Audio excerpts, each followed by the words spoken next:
Mans uzdevums šodien būs jums pastāstīt par biedrībām. Un noteikti varu teikt, ka tas galvenais uzsvars, ko es šodien gribu pastāstīt, ka biedrība un mājas kopība tā ir tā kopiena. Un ja vēl klāt jums ir pārvaldnieks un apsaimniekotājs, tā ir vēl lielāka kopiena. Un pirms es sāku rādīt prezentāciju, es nedaudz par sevi. 15 gadus atpakaļ biju viena no iniciatoriem tieši daudzdzīvokļu māju biedrības dibināšanā. Pati savā daudzdzīvokļu mājā, 3 stāvi, 3 kāpņu telpas, 18 dzīvokļi. Un, ziniet, pirms tam man nebija pilnīgi nekādas pieredzes par to, kas vispār nozīmē būt dzīvokļu īpašniekam. Es vienkārši nopirku dzīvokli, apkurs rēķini bija lieli, jumts tecēja, pagrabi bija tādi un šādi. Un daudz problēmu risināmu, un arī tajos laikos, jau pirms 15 gadiem, jūs zināt, kad bija arī šī reforma, mainījās gan novadi, mainījās pārvaldes, ja, un ļoti daudz bija nezināmā. Un kas tad vispār ir šīs biedrības? Pirms 15 gadiem cilvēki ļoti baidījās dibināt šīs dzīvokļu īpašnieku biedrības, jo likās, ka tas varētu nesanākt un neizdoties. Ja?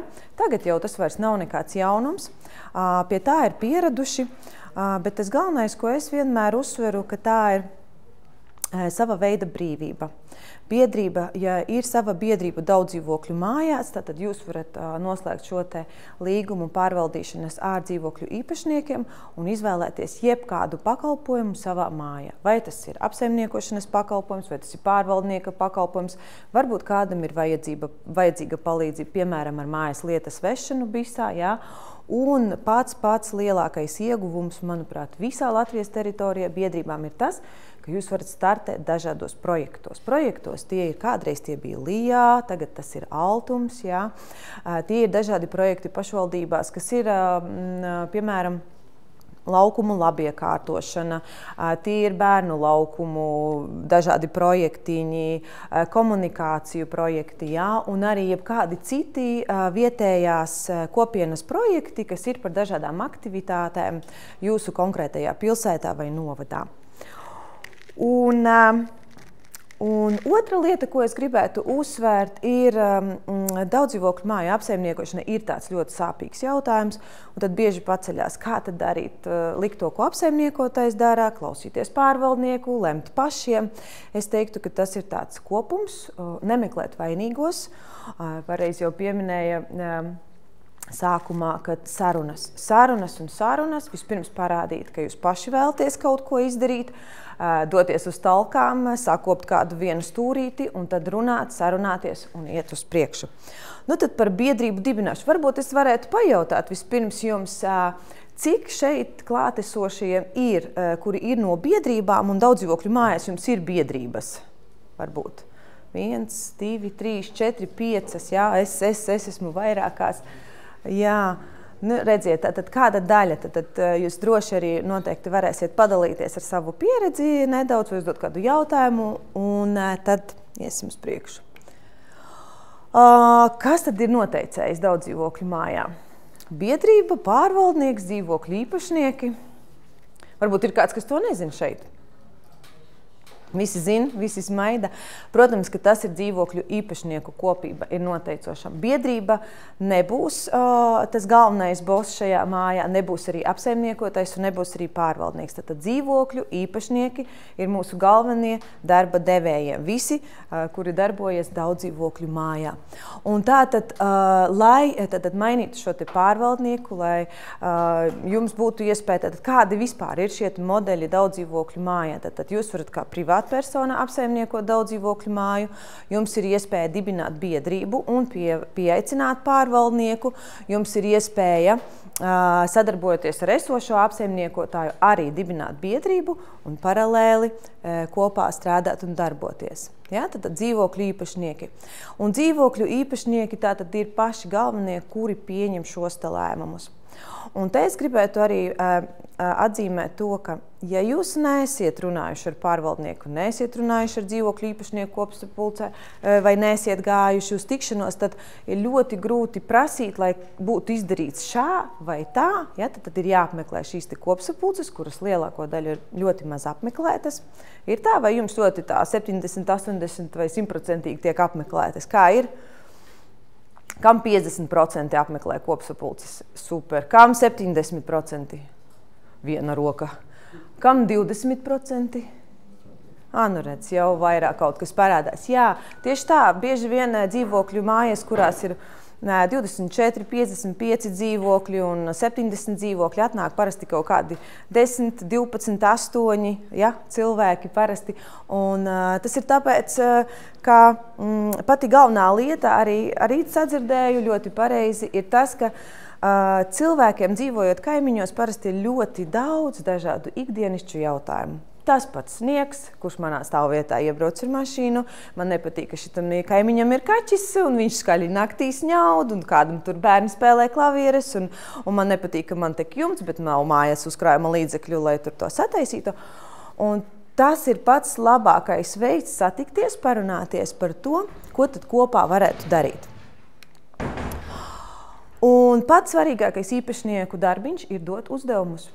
Nevis gaidīt, lai izdara, bet dot uzdevumus, sekot līdzi un lūgt šo te izpildi un izdarīto. Un biedrība tā ir pilnīgi brīvprātīga darbošanās. Tātad biedrība tas nav vienādības zīme ar dzīvokļu īpašnieku kopību. Varbūt mazākās mājās ir tā, ka visi dzīvokļu īpašnieki ir biedrības biedri. Ja? Bet pārsvarā tas tā nav. Ko saka likums? Likums saka, ka biedrību var nodibināt tikai 2 cilvēki, ja? Tā jebkuru biedrību. Ja? Un parasti to, ko es arī saku, dibinot biedrību, vajag saprast, kāds tad ir šis mērķis. Ja? Mērķis ir māju apsaimniekot, mērķis ir startēt projektos, mērķis ir vienkārši izveidot kopienu un rīkot kopīgas talkas un varbūt kaut ko kopīgi iegādāties, uzstādīt kādu aprīkojumu, varbūt izkrāsot kāpņu telpas, ja, vai tomēr darīt šo lielo darbu, kopīgi pārvaldīt māju. No manas personīgās pieredzes mēs biedrību dibinājām tāpēc, lai mēs varētu startēt šajos projektos, kas ir šobrīd Altuma programmā, būt neatkarīgi. Otrs iemesls, kāpēc mēs dibinājām biedrību, tāpēc, ka biedrībām nav jāmaksā PVN apsaimniekošanas maksai. Un trešais, ka mums ir šis te konts, kas mūsu mājai, piemēram, bija ļoti svarīgi, caurspīdīgums. Tas, par ko mēs runājam, ka mums ir savs konts, sava naudas aprite, un tātad mēs varējām brīvi izdrukāt šo konta izrakstu uz kopsapulci un parādīt iedzīvotājiem, tātad tur ir redzami šie te maksājumi, kas nāk iekšā, kas nāk ārā.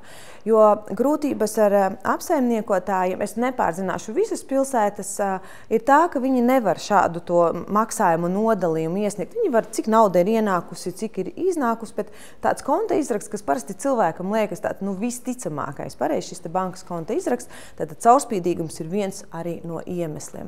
Un biedrībai plusiņš ir tas, ka sakārtojot, tad ir šī te konta apkalpošanas, ka vidēji Latvijā tās ir ap 9 eiro līdz 11 eiro mēnesī, kas ir ļoti ekonomiski šīs te biedrību konta apkalpošanas izmaksas, bet jāteic gan, mainoties dažādiem apstākļiem, izvērtēšana, kā jūs varat nodibināt biedrību, ir kļuvusi nedaudz garāka un sarežģītāka. Tas gan. Un tas ir saistīts ar patiesā labuma guvējiem, tas ir saistīts ar caurspīdīgumu, tas ir saistīts ar naudas plūsmu, jo nekādi citādi nodokļi, izņemot, nekas biedrībām nav jāmaksā. Ja? Tāpēc arī ir šī izvērtēšana garāka un ilgāka. Un pirms dibināt biedrību, te ir 5 jautājumi, ko es noteikti jums aicinātu piefiksēt, ir, ko palīdzēs šī biedrība jums atrisināt. Ja jums šobrīd jau viss strādā un ir caurspīdīgi un jūs esat laimīgi un varat savā starpā vienoties, jums nav vajadzīgs obligāti dibināt biedrību, ja? Tas nav. Bet ja jums palīdzēs šos jautājumus, tātad gan mājas pārvaldīšanu, gan lielāko atbildību, gan iespēju piedalīties kādos projektos, jā, vai mājas atjaunošanu. Tad gan jums būtu svarīgi izskatīt šo jautājumu par biedrības dibināšanu. Vai pārvaldīšanas uzdevumu var dot dzīvokļu īpašnieku biedrībai, kā jūs domājat? Pieredze jums kā ir? Kuriem ir biedrības? Nedzirdēju? Kādēļ var? Var, jā? Protams, ka var. Jā. Es manās pārvaldītajās mājās, es pārvaldu 4 daudzdzīvokļu mājas, un visām biedrībām ir dots pārvaldīšanas uzdevums. Tātad iedots ir kopībai, un šajā biedrībā ir kāds cilvēks, kuram ir namu pārvaldnieka izglītība, jā, kurš ir mācījies, kurš zina, ko dara.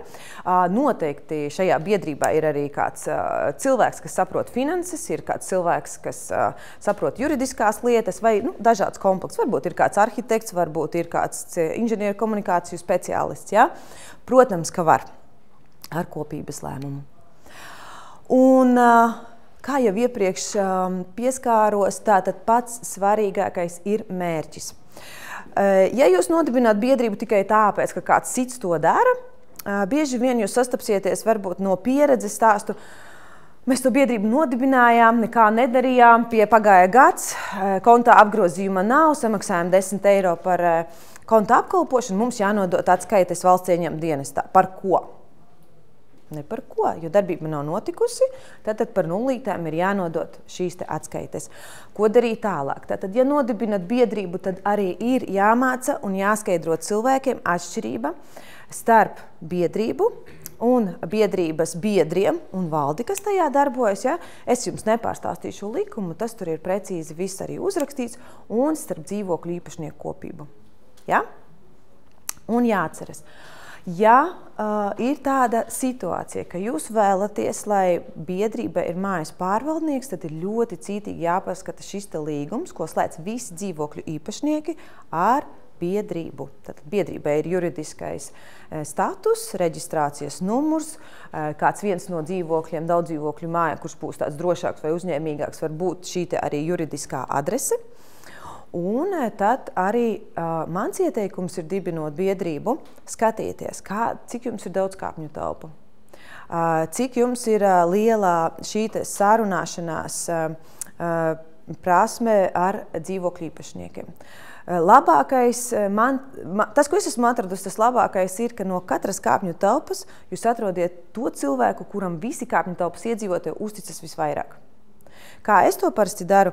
Tad, kad es pārņemu māju, es taisu anonīmu aptauju, kurā es ļauju rakstīt cilvēkiem visu, ko viņi vēlas. Tā nebūs tāda standarta aptauja, kāda daudzdzīvokļu mājās pierasts, kad ir kopsapulces veidā vai aptaujas veidā un jau 14 dienas vai garāks termiņš.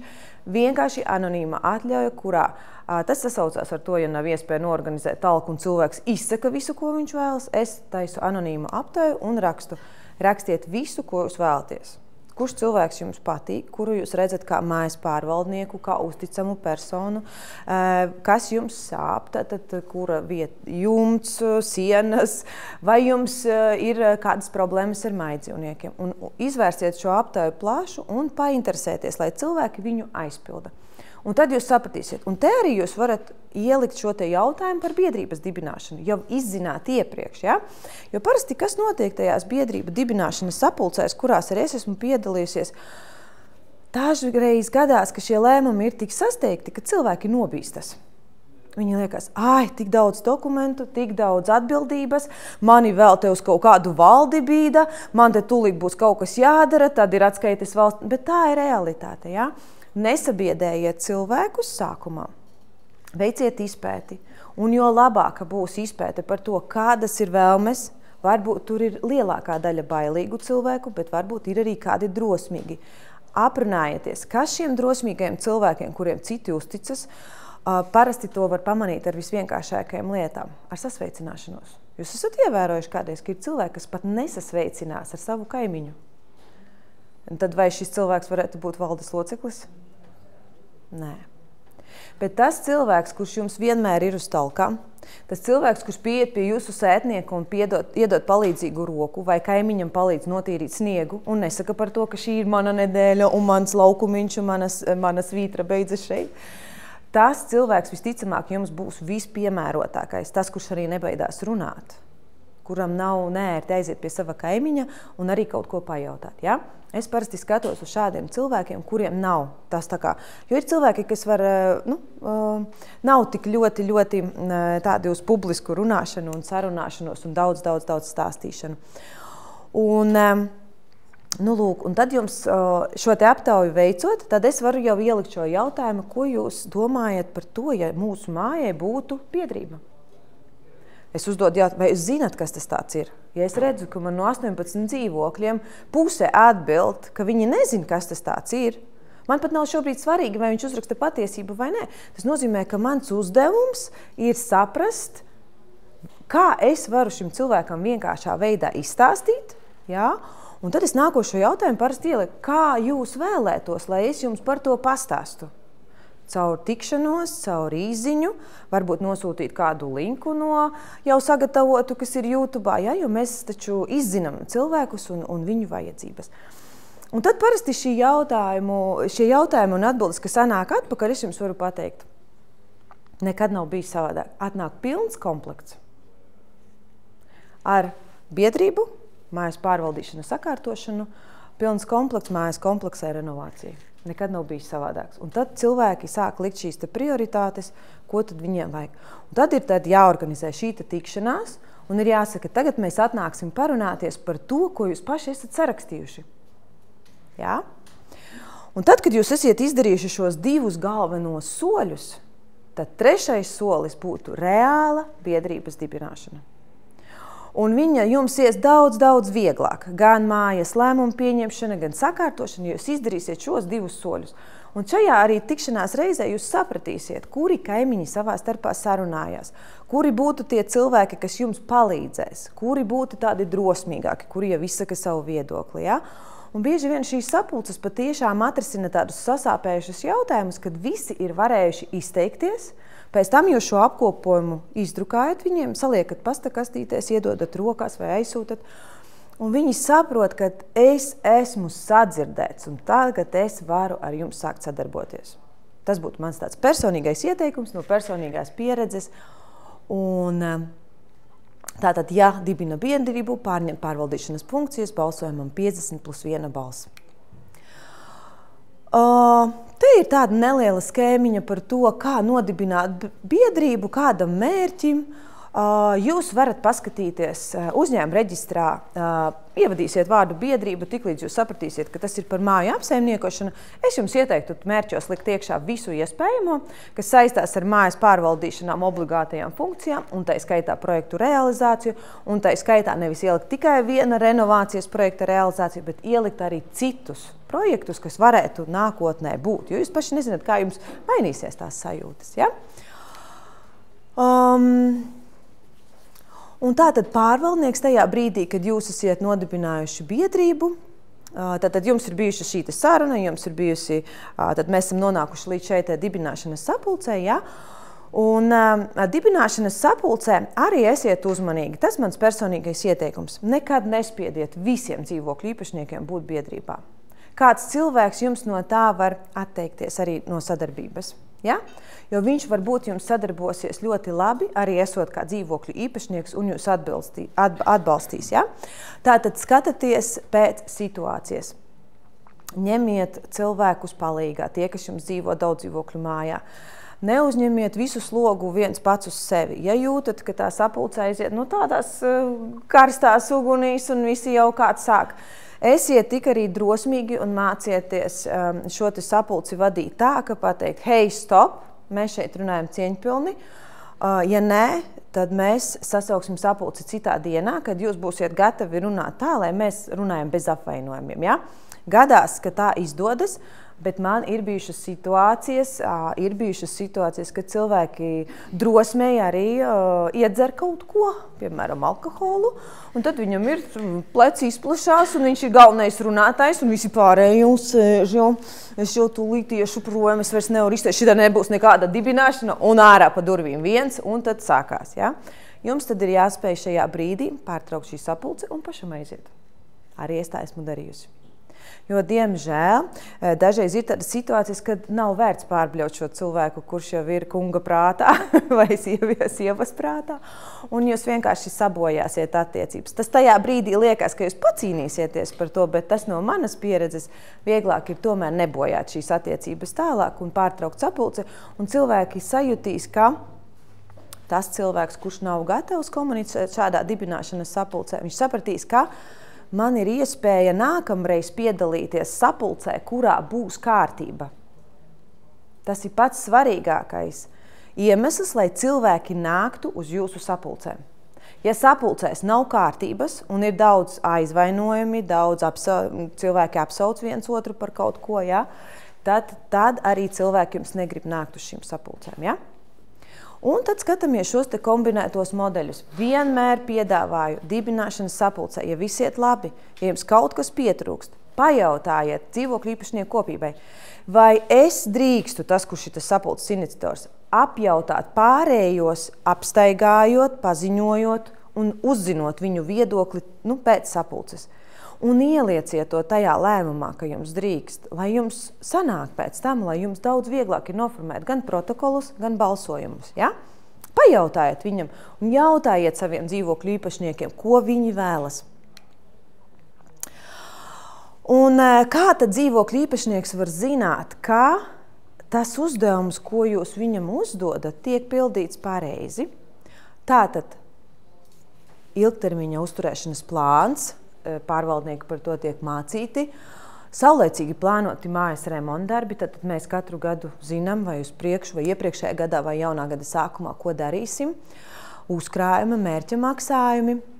Obligāti vienu reizi gadā ir jābūt kopsapulcei, kurā visi var atskaitīties, visi var izrunāties un visi var satikties. Ļoti daudz no pieredzes ir šādu gadījumu, kur pat 5, 7 un 10 gadus vispār nav bijušas dzīvokļu īpašnieku kopsapulces. Par kādām attiecībām tad mēs vispār varam runāt? Tur nav attiecību. Pirmkārt, cilvēki daudz vairāk neusticas viens otram, jo tad, kad pārvaldnieks vai teiksim, tas, kurš jums esat to pārvaldīšanas uzdevumu uzticējuši, iet tikai pie viena cilvēka, tad viņiem ir attiecības īpašnieks pārvaldnieks. Pareizi? Un viņš nekad nav īsti tā dzirdējis, ko cits saka. Bet kas notiek? Pārvaldnieks izstaigā, it kā visu izstāsta, parāda atskaites, kas kur ir tērēts. Bet tad viņš saka, bet es jau nezinu, ko viņš man izstāsta. Varbūt viņš man izstāsta tikai to, ko es gribu dzirdēt. Pareizi? Nav tās sajūtas par to, par šo te caurspīdīgumu. Un tas ir viens no lielākajiem klupšanas akmeņiem, tāpēc es jums iesaku obligāti vismaz, tā kā likums arī nosaka, vienu reizi gadā, ja ir iespējams, taisiet 2. Kā noteikti. Ja ir pieejams saziņai, tad nenospiež telefonus, neatraksta kaut ko, ja? Regulāri informēja par mājas tehnisko stāvokli, kā māja tiek uzturēta, un visu laiku arī skatāties, vai jūsu pārvaldnieks domā par to, ko mēs varētu darīt uz priekšu, vai kāda situācija var rasties. Jums ir pārvaldnieks, kas tā kā gaida jūsu uzdevumu nedod, viņš arī gaida. Viņš saņem maksu par pakalpojumu, viņš izpildā, ievadā visā lietas, aktus, atjauno informāciju, reaģē uz avarijām un visu. Un tad jūs esat tā, mums nekas nenotiek. Pareizi? Ja? Bet atpakaļ es vairs netīšu uz laidus, kas mums ir boss? Īpašnieks. Tātad, ja kaut viens īpašnieks nāk ar savu priekšlikumu un saka, es vēlos, lai mans pārvaldnieks saorganizē 3 sapulces gadā. Viena būs ikgadējā par atskaitīšanos, bet, piemēram, vēl 2, kurās mēs varam parunāties. Varbūt vienā mēs uztaisam talku, sakārtojam pagrabus, uzvāram zupu, bet otrā mēs padomājam par to, kādos projektos mēs varētu startēt, ko mūsu māja var izdarīt, cik mums mājā ir cilvēku, kas spēj kaut ko darīt. Ja? Tāpēc nebaidieties no šīs te satikšanās un izmantojot arī dažādākus saziņas līdzekļus ar dzīvokļu īpašniekiem. Gan WhatsApp grupiņas, gan e-pastus, gan SMS, un skatāties, kā visdažādākos veidos. Ja atceraties, ka jūs ieliksiet kaut ko, piemēram, vienā mājas čata WhatsApp grupā, tas nenozīmē, ka viss izlasīs. Cilvēkiem ir ļoti daudz informācijas šodien. Viņi vienkārši nospiež noklusējuma pociņu un vispār palaiž garām. Tad, kad viņi ierauga 78 ziņas no visiem kaimiņiem, viņi ko izdara, viņi vienkārši izdzēš. Un tad, kad es viņam jautāju, vai tu zini? Nē, es nekā nezinu. Es saku, bet es taču ieliku, vai es izdzēsu? Ļoti vienkārši pat nelasot izdzēšu. Ja? Un par uzkrājumu fondu.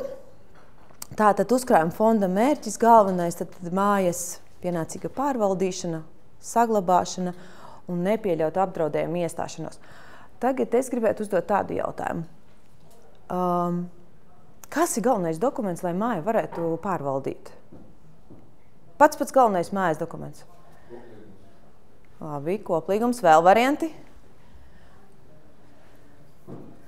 Nav neviena? Inventarizācijas lieta, labi. Es kaut ko citu meklēju. Vēl kas? Arī, bet nav. Precīzi, paldies, kundze. Kas tad jums var pateikt? Nu, tagad iedomājieties, cik jūs esat šeit. Jūs visi esat dzīvokļu īpašnieki, es esmu pārvaldnieks. Jūs gribat jumtu, jums te kanalizācija, jums nepatīk, kā kaimiņš notīrīs sniegu. Jums trepēs ir izbrucis, jūs gribat skaistas sienas, kosmetisko remontu. No iepriekš nosauktajiem dokumentiem, kurš to atrisina? Neviens. Kāpēc ir jābūt tehniskai apsekošanai? Pilnai, un es jums iesaku divas lietas. Pilna tāpēc, ka pirmkārt, ja jums tā nekad nav veikta, izdariet neatkarīgi no tā, vai jūs startēsiet kādā projektā vai nestartēsiet. Kāpēc? Tāpēc, ka pagājušā reizē mēs starp citu arī runājām par tehniskās apsekošanas atzinumu, un tur arī bija daži šie te jautājumi. Viņam ir jābūt labam, kvalitatīvam, pilnvērtīgam, tā lai es viena pati savā dzīvoklī atverot šo tehnisko apsekošanas aktu, jebkurš jauns cilvēks gados ar pieredzi varu saprast visu, kas tur ir rakstīts. Tātad tur ir bildes, tur ir paskaidrojums, tur ir tehniskie dati, un beigās ir tā svarīgākā daļa ieteikumi, secinājumi. Un te nu tehniskās apsekošanas veicējiem ir jāpacenšas, un viņi ir jāuzraksta tā, lai jebkurš no jums tos varētu saprast. Un tad, kad jūs nākat pie manis sapulcē, jūs jautājat, man ir jums jātaisa. Jūs sakat, nekā nebija, kanalizācija jātaisa. Un kā es kā pārvaldnieks varu pateikt, kam ir taisnība? Divi priekšlikumi man ir. Izmaksas atšķirīgas. Tātad tehniskās apsekošanas atzinums jums dot iespēju redzēt šīs te prioritātes. Dzīvokļu īpašnieki redz, ko inženieris ir salicis. Un es jums izstāstīšu tādu nelielu mazu piemēru. Mums bija viena uztaiga kundze, kas pati savāca īpašnieku pārakstus un teica, ka jāmaina ir jumts. Ja? Devās uz būvvaldi, bija dabūjusi šos te saskaņojumus, satāmējusi darbiņus un tā. Un mums ir šis te mājas tehniskās apsekošanas atzinums, kas tur tiek pievienots. Un tad ir otrs cilvēks, kas saka, mums ir tik daudz kanalizācijas avāriju, mums mūžīgi ir kaut kādi plūdi un tā tālāk. Un saprotiet, būvvaldēs vadītājs un saka, ko tagad darīt? Abi divi nāk, kurš pieņems lēmumu? Vai ir jāspiež tas saskaņojums vai nav? Es saku, nav. Mēs atveram tehniskās apsekošanas aktu, kas ir prioritātē salikts. Nu, prioritāte ir jumts. Tad mēs ķērāmies pie nākošā, bet nepiekrīt dzīvokļu īpašnieku. Ko darīt? Mums kā pārvaldniekiem nācās savilkt pēdējo 3 gadu izmaksas, cik mēs esam iztērējuši avārijās kanalizācijai un cik mēs esam iztērējuši jumtam. Mēs bijām iztērējuši jumtam 46 €. Tur bija viens caurumiņš, kaut kur bija tecējis uz bēniņu griestiem un pilītes. Ja? Nu, jumts ir tādā stāvoklī, kādā viņš ir, bet avārijās mēs bijām iztērējuši teju 3000. Vairāk nebija neviena jautājuma. Kopsapulce pieņēma lēmumu, ka prioritārais darbs ar kopības lēmumu ir kanalizācijas posma nomaiņa un paskatīties, kas tur notiek tālāk uz priekšu. Tad saprotiet, kā tehniskās apsekošanas atzinums jums var palīdzēt. Ja? Un tur jau nav par to, ka visiem viss ir jāzina. Ir jautājums par to, kā jūs pastāstat un izskaidrojat. Un dzīvokļu īpašnieki to saprot un iemācās. Un nākošā reizē viņi jau to saprot labāk. Un tātad uzkrājuma fonda galvenais uzdevums tātad ir nodrošināt pakāpenisku, jā, tātad šo te uzkrājumu, tas ir drošības pilvens un operatīva rīcība.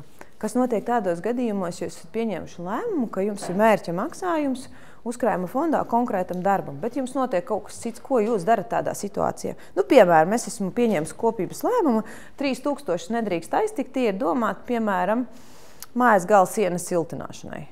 Un man notiek avārijas, drīkstu ņemt naudu no šī te fondiņa, vai nedrīkstu? Kā ir? Kāpēc drīkstu? Avārijas situācija automātiski ļauj ņemt no uzkrājuma fonda? Jā, var. Ko jūs darītu? Kādi būtu risinājumi, ja jūs būtu pārvaldnieki, jūs pārstāvat varbūt kāds arī dzīvu? Ko jūs darītu šādā situācijā? Jā, tieši tā. Ārkārtas sapulce, sasauc visi tie, kas nāk, ātri. Mēs sakam, ka mums uzkrājuma fonda mērķis ir tāds, bet ir vajadzība šāda, maksā tik, ātri pārceļam šo te lēmumu. Bet, ja jūs viens pats tā rīkosieties, tad jums ieradas īpašnieks, kurš ir bijis dzīvojis tur, piemēram, Rīgā kaut kur, ja jums māja tur varbūt kādā novadā citur, un viņš saka, kādām tiesībām jūs iztērējāt šeit avārijas situāciju uzkrājuma fonda līdzes, lūdzu parādiet lēmumu. Ja? Un ja cilvēks ir zinošs un viņš vēl aiziet pie jurista, ja, tad pārvaldniekam sāka šīs te nedienas ar skaidrošanos visu, ja, izdariet to vienu mazo niansīti. Sasaucat ārkārtas sapulci, jūs to varat sasaukt uz stundu, uz dienu pēc vajadzības un pieņemiet lēmumu par šīta uzdevuma maiņu. Un kurš tad lem par šo uzkrājuma fondu? Kā jūs domājat? Kurš? Nē, biedrība vispār neko nelem, ja vien nav tāds uzdevums dots. Es sākumā, ko jums teicu, biedrībā var nebūt jums nekad visi 100% dzīvokļu īpašnieki. To gan jūs atceraties. Tas diezgan bieži tiek jauts. Biedrība nevajadzētu būt lēmējiem. Lēmējs, augstākā lēmēja institūcija daudzdzīvokļu māja ir kas? Īpašnieku kopība, jā. Biedrība ne. Biedrība ir uzdevuma veicējs, jā. Kurš tad Tātad, redziet, tur tāds sarkano uz pārvaldnieku sagatavotā darba plāna pamata. Tātad pārvaldnieks sagatavo šo te darba plānu, un uz šī te pamata viņš pārēc, kādi varētu būt izdevumi. Jā, šis ir viņa arī uzdevums ar īpašnieku šo iepazīstināt. Tas visiem īpašniekiem nav jāmāk un jāzina, jā, tam jums ir domāts pārvaldnieks. Un tātad šis te uzkrājuma fonds tiek balstīts uz šī te plāna pamata. Ja arī kādreiz gadās, kad nav tāds kārtīgs plāns, vismaz kopsapulcē cilvēki ir noteikuši prioritātes un vismaz proporcionālo sadalījumu, ja? Bet viņam ir jābūt šim te plānam. Un tieši arī šī iemesla pēc tātad nevar prasīt dzīvokļu īpašniekiem, vai šis uzkrājuma fonds atbilst mērķim, jo īpašnieks paskatīsies uz vienu problēmu, kas ir jārisina, jā, bet nepaskatīsies uz visu to plānu. Tad jāiet atpakaļ pie pārvaldnieka un jāsaprot, ja mēs gribam mainīt uzkrājuma fonda apmēru, vai mēs varēsim sasniegt tās nākošās lietas, kas mums šeit plānā ir, vai tad ir jāpieņem lēmums par plāna kaut kādu pozīciju maiņu. Ja? Un tad vēlreiz jums tāds atkārtot jautājumu, kurš tad veido uzkrājumu, kopība vai pārvaldnieks? Kopība, pareizi, ja? Tātad mūsu galvenais darba devējs visiem pārvaldniekiem, biedrībām, visiem ir dzīvokļu īpašnieki. Un to prezentāciju noteikti tad arī var pārsūtīt, jums tur nevajag visu pārrakstīt. Un te tādi mazi piemēriņi no manas personīgās ieliku 2 mājas. Nezinu, kā mēs ejam ar laikiem, cik es esmu iztērējusi, cik nē. Pietiek, ja? Labi. Okay. Un te ir arī 5-stāvu daudzdzīvokļu dzīvojamā māja. Un te ir tas piemēriņš, kur es teicu jums par jumtu, kad vajag labot jumtu un kad viss kanalizācija bija lejā sabrucis un nobeidzies un no maģistrālās kanalizācijas, jūs pat neticēsiet, šajā mājā pagraba stāvā aptuveni 25 līdz 30 centimetru dziļumā bija uzkrājušies dažādi atkritumi no kanalizācijas šķidrā un biezā veidā, kas jau bija izveidojuši veselu slāni un pazaudējuši vispār to vietu, kur ir grīda. Tas nozīmē, koka ilgstoši ir bijušas bijušas kanalizācijas operācijas, un arī pārņemot šo māju, visur parādījās, ka lielākā problēma ir kanalizācija, nevis jumts. Te bija tas piemērs, ko es jums stāstīju par to, kā tur bija dzīvokļu īpašnieki, kas vienmēr teica, zivs pūs no galvas. Tad māja nestrādā no galvas, ja? Un viņu tas uzskats bija, ka pirmais ir jāmaina jumts un izpētot šīs visas izmaksas. Ja? Un tad arī šī māja ir nodota eksploatācijā 2023. gadā caur Altuma projektu. Un ir arī, šī ir vienīgā māja, kurā es esmu veikusi arī inženieru komunikāciju nomaiņu visos dzīvokļos. Tas nozīmē ieiešana dzīvokļos un arī piekļuves iznešana uz kāpņu telpu, lai nebūtu jāveic, kāda apkope, no dzīvokļiem, tad mēs esam arī izveduši to uz kāpņu telpu, ja? Un šī ir māja, kurā es pati dzīvoju, kuru es nemācēdama un nezinādama, kā būt īpašniekam, nopirku dzīvokli, un tad teicu, ak, šausmas, būtu labāk māju pirkusi, tik daudz darba jāiegulda. Bet toreiz es biju dekrētā, gaidīju savu burvīgo dēliņu, un es domāju, man ir laiks, es varu iedziļināties un es varu palīdzēt. Un mēs tur tādi viens santehniķis, viens ar finansēm, kurš saprot, un trešā īpašniece bija jurista, un mēs ķērāmies kopā nezināmajā un bijām pirmie, tas ir Gulbenes novadā, kas mēs nodibinājām dzīvokļu īpašnieku biedrību, un tad pamazām tā arī sāka birt šie te padomā meklētāji, kā darīt, ko darīt. Jā, mēs tad bijām vieni no tiem pirmajiem. Nu tā. Jā, paldies Paulai. Aplausus lūdzu Paulai.